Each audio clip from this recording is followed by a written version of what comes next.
there's zero value in business ideas. Like, do you know what I mean? Like, maybe there's a tiny bit, but it's all in the execution. Getaway Factory. Welcome to Business Life TV, episode 2. Business Life TV is all about business. I'm going to be releasing quite a few videos throughout the coming months. Some of them me talking to a camera, some of them will be me interviewing other business experts. Today we're doing a Q&A. We've got questions from various people asking about business, and Anna's going to help me by just take it away, Anna.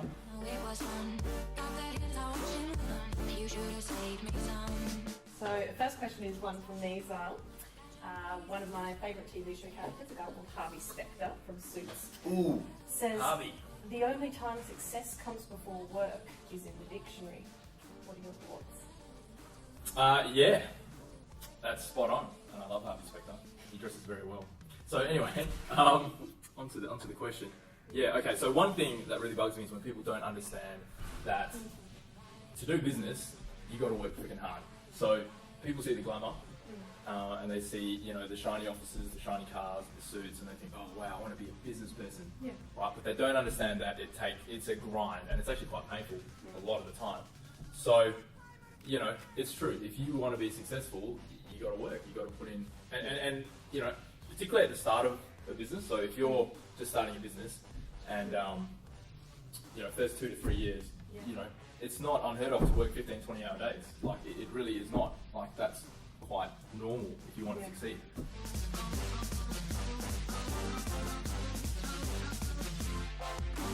I'm going to be really unpopular by saying that I think they are actually born. I think you can be a born entrepreneur. Anna doesn't like me right now. You can be a born entrepreneur, but you can be a terrible entrepreneur because you never cultivated that skill, right? But I think it's very hard for someone who's actually not born with that trait or with that appetite for business to be successful, even if they've been trained. If that makes sense. So does it matter if the right opportunity comes along? That a good entrepreneur, even though born, can still fail in the wrong opportunity, or is it a mix of both? It's a mix of both. So what you want is someone who's born with it, and someone who's been trained well, who has the right, who doesn't make excuses. Do you know what I mean? So it's a bit of both. Mentors are important. Mentors are important. Reading is important. Trying is important. Not being afraid to fail is important. Interesting.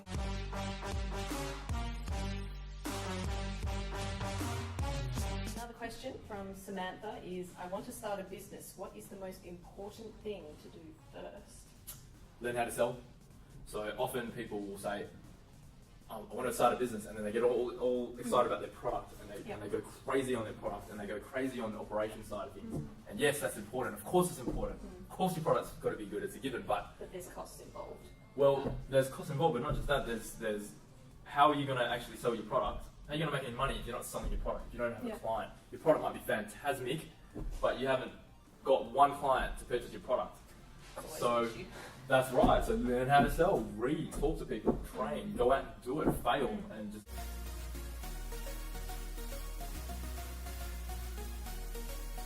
Again, I might be unpopular saying this, but I think they're very, there's zero value in business ideas. Like, do you know what I mean? Like, maybe there's a tiny bit, but it's all in the execution. Everyone's got ideas. I've got an idea. I've come up with an idea now about how I could create a new cup that could, keep water warmer than your normal thermal flask, but is that going to make me successful? No, it's just an idea. Ideas are useless unless you execute, and what I think people don't understand is how to execute. And not only execution, but sustainable execution, because it might take you 3 years to be able to be successful.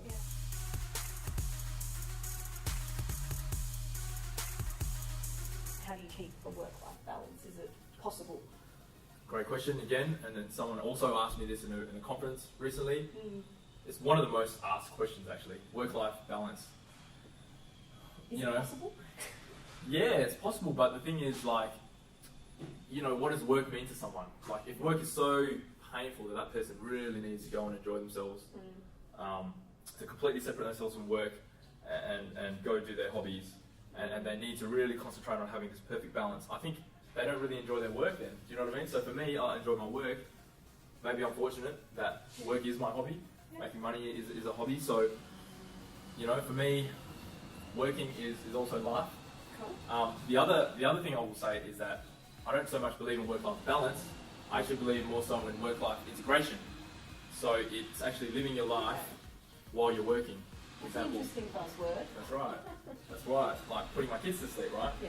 You know, I'll work while I'm putting them to sleep. And when they were babies, I would actually sometimes rock them while on my laptop. So bring them into work. Yeah. You know, like integrate them into your life. So you don't have to divide it so obviously. You know.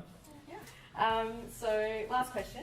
This is one I kind of sympathise with. We get a few requests for interns here where we work, Yes. and what would be your advice to an intern?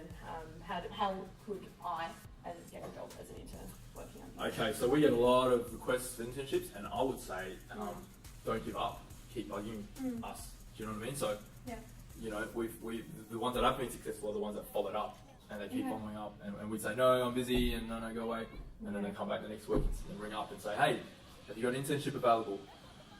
So number one, be persistent, keep bugging. Don't be afraid of rejection. No, don't call me. Call Anna. And, or Bernie. Yep. And the other thing I will say is stand out. So find a way to stand out. And this also answers the other question about, you know, if I'm being redundant, what should I do? If you're going to look for a job or if you're going to become an intern, how do you stand out? Well, okay, I interview a lot of people, and often I get a very black and white resume that looks a little bit like this, you know, piece of paper with text everywhere. Am I really going to read every single line? No. Is it really going to stand out from the person I've interviewed before? No. I had a guy come in before and he showed me, he wanted a job, you know, and he showed me what he did, projects that he worked on, the designs that he did.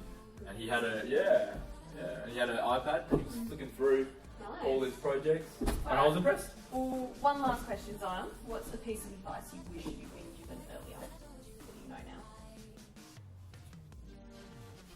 know now? Watch Suits. It's a great question. I would say, I'll have to think about that. Maybe that'll be Next my answer to episode. the next episode. Yeah. Please comment below, or you know, hit us up on whatever. Ask us questions. Yeah. I've got brilliant ideas. I think you've got brilliant ideas. You know, I can come up with an idea now about this cup and how, you know, if I partnered with a scientist, maybe we could get a cup where, you know, it could keep water warmer for longer than the normal flask.